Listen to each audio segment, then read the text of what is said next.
Le vissage percutané antérieur rétrograde des fractures de scaphoïde carpien, une étude de rétrospective à propos de 30 cas.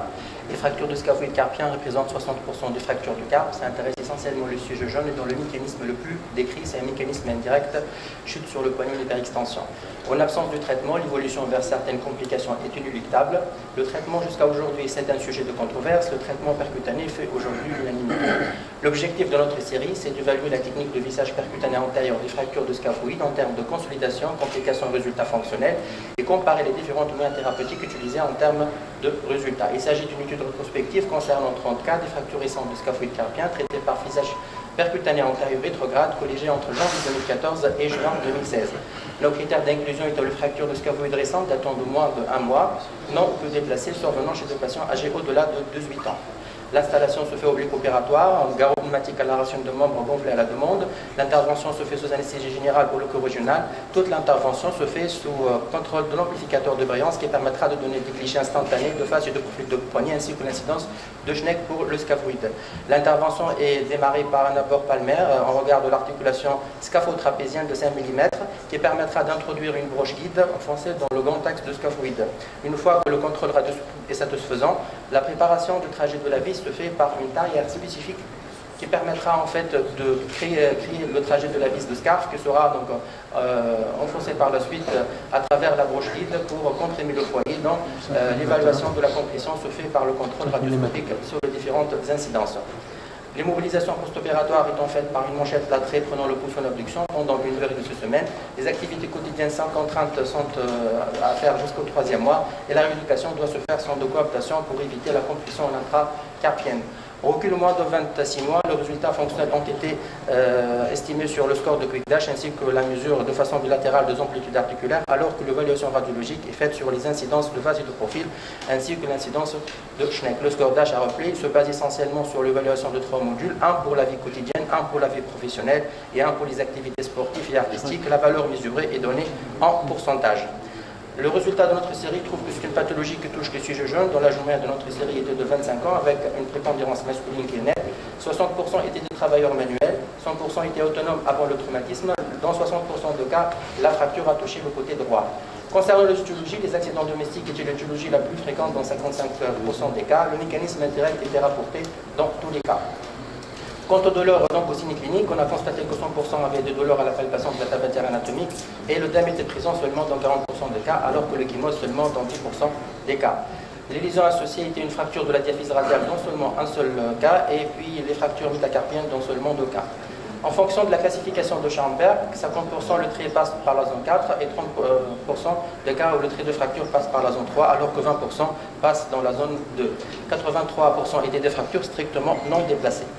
Le délai moyen d'attente avant l'intervention était de 7 jours, dont 60% des patients étaient opérés entre J6 et J15 post-traumatiques.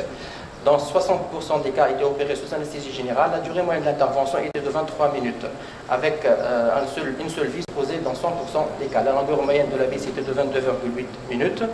2 patients ont nécessité l'ablation du matériel de fait d'une gêne de la tête de vis avec l'os trapézien, qui a donné en fait de douleurs chroniques au niveau du poignet. La mobilité et la pronosupination étaient normales dans 100% des cas, alors qu'un déficit de flexion de 10 degrés était rapporté dans 3 cas, et un déficit d'extension seulement de 8 degrés dans 5 cas. La force musculaire était normale dans 80% des cas, et le score de Quick Dash moyen était de 8%, avec une valeur minimale de 0% et une valeur maximale de 36%. Le taux de consolidation était à 93%. On déplore 2 cas de pseudarthrose qui ont été repris par la technique de Maturus modifiée avec un résultat assez satisfaisant. La durée moyenne de consolidation était de 12 semaines. On déplore un seul cas de calvissure avec modification de repères radiologiques au niveau de poignet, notamment diminution de la hauteur carpienne et de l'angle scapholunarien. Par ailleurs, on note aucun cas de nécrose ni d'arthrose radio-scaphoïdienne. La durée moyenne de l'arrêt de travail avec cette technique est de 7 semaines.